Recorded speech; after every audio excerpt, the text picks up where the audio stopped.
जीवन में जब भी हम खराब दौर से गुजरते हैं तो मन में यह विचार जरूर आता है कि परमात्मा मेरी परेशानियां देखता क्यों नहीं है, मेरी परेशानियां दूर क्यों नहीं करता। लेकिन सुख दुख तो हमारे जीवन का हिस्सा है। जीवन है तो परेशानियां भी होंगी। एक युवक की अपनी तमाम परेशानियों के लिए भगवान से शिकायत पर आधारित यह स्टोरी, दुखों की गठरी। नवीन अपनी परेशानियों से जूझ रहा था। उसे लगता था कि एक अकेला वही संसार का सबसे दुखी व्यक्ति है। सिर्फ उसी के जीवन में तमाम मुसीबतें हैं। उसको भगवान से इस बात की बड़ी शिकायत रहती थी कि भगवान ने संसार के सारे दुख उसके हिस्से दे दिए और फिर सब कुछ भूलकर कानों में रुई लगाकर सो गए हैं। नवीन सोते जागते भगवान से प्रार्थना करता और फिर कभी भगवान को दोष देता तो कभी खुद को कोसता रहता। भगवान है कि न तो विनती से सुन रहे थे और न उसके उलाहने। अब नवीन बेचारा करे भी तो क्या करे। एक मुसीबत खत्म होती नहीं कि दूसरी आ जाती। एक दिन उसने सोने से पहले प्रार्थना की, प्रभु मैं आपके सामने कहता कहता थक गया। अब और मिन्नतों की इच्छा नहीं है। एक अंतिम बार कह रहा हूँ, कृपा करके मेरी प्रार्थना सुन लीजिए। अगर आपको मेरे दुख नहीं मिटाने हैं तो कम से कम इतना तो कर सकते हैं कि किसी ऐसे व्यक्ति के दुखों से मेरा दुख बदल दीजिए जिसके जीवन में मुझसे कम दुख हो। हमेशा के लिए नहीं तो कम से कुछ महीनों के लिए ही सही, थोड़े दिन के लिए मुझे भी कुछ राहत मिल जाए। अब भगवान ने नवीन की आखिरी इच्छा सुन ही ली और उसे उस रात सपने में भगवान दिखे। भगवान बोले, बालक मैं तुम्हारी प्रार्थना रोज सुनता था, पर मैं उनके ऊपर ध्यान ज्यादा दे रहा था जो तुमसे भी ज्यादा तकलीफ में है। खैर, तुम अपने सारे कष्टों को विस्तार से एक कागज पर लिखो, फिर एक गठरी बनाओ और शहर के मुख्य चौराहे पर जाकर उसे टांग कर आ जाओ। नवीन हड़बड़ाकर नींद से जागा। पहले तो उसको बिल्कुल यकीन ही न हुआ कि सच में भगवान आए थे और उन्होंने उससे ये सब बातें कही हैं। फिर सोचा कि आजमाने में क्या हर्ज है, क्या पता इससे ही कोई रास्ता निकल आए। उसने भगवान के दिए आदेश के अनुसार अपनी सारी परेशानियां अलग अलग कागजों पर लिखी। इतनी परेशानियां लिख डाली कि सच में कागज का ढेर खड़ा हो गया और उसे गठरी में ही बांधना पड़ा।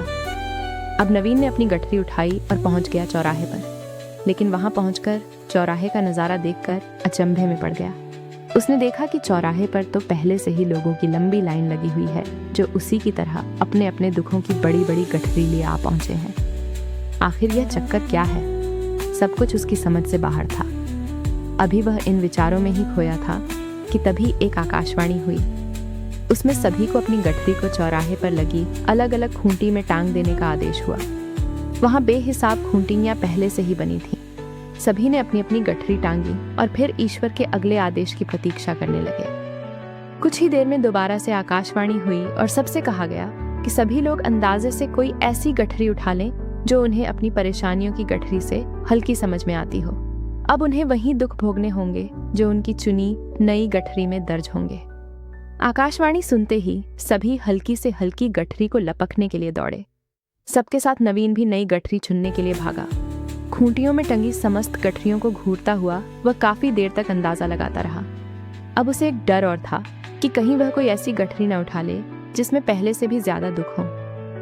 अगर ऐसा हुआ तो परेशानियां और बढ़ जाएंगी और मुझे लेने के देने पड़ जाएं। जीवन तहस नहस हो जाएगा सो अलग। अब उसके मन में तरह तरह के विचार आने लगे।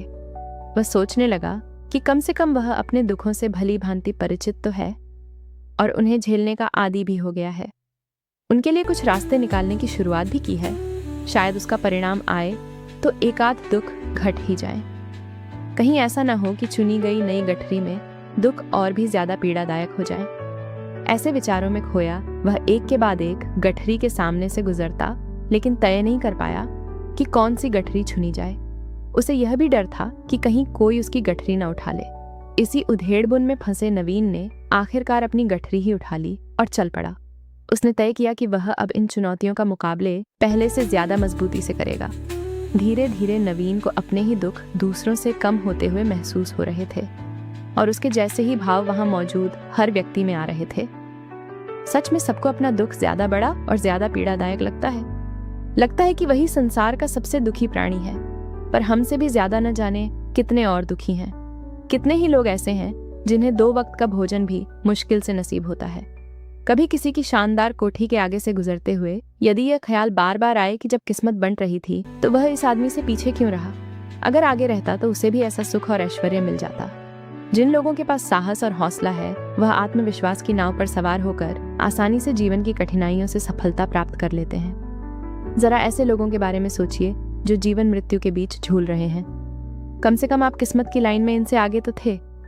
स्वस्थ हैं, अपने काम के लिए किसी पर निर्भर नहीं है, अपना काम खुद करने के काबिल है।